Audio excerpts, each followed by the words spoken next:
BJP MLA Singhi Marakta kem tawba leite MLA khudingmak state asida ing tapa tangdo leitaba hanjilaknaba yamna kanna honari haina hanagi chief minister Biren Singh na Phongdokhre wafam ase Biren Singh na CM phamdagi resign tawkraba matung amadi state asida president role lakraba matungda ahanba oina the print na lawba telephonic interview amada phongdokhibani hairi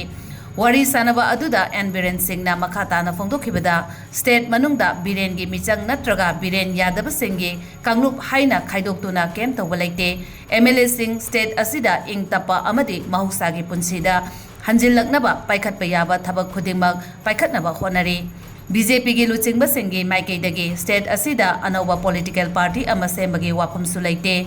BJP na Manipur gi dabak amata watana tawki state asigi ngamkai apunbagi saktam kaidanaba ngak senduna thamnaba thabak sing makhata na paikhatkigani state asigi mahusagi punsida hanjilaknaba honaba yaba honari haiba wafam thamladuna mahagna anirak suba tam oina CM pham paiba matam aduda state asigi chawkhat thaurangi damak makhal kayagi khongthang sing laukhatki Mayai kaba sinjaki mayokta war on drugs hawdokhi state manung asida tharamba popi sing yanthatuna manghantanganki state asigi ngamkai ngak senbagi thabak paikhatki amadi illegal immigrants sing khangdokpagi thabak sing laukhatki haina phongdokhi hairi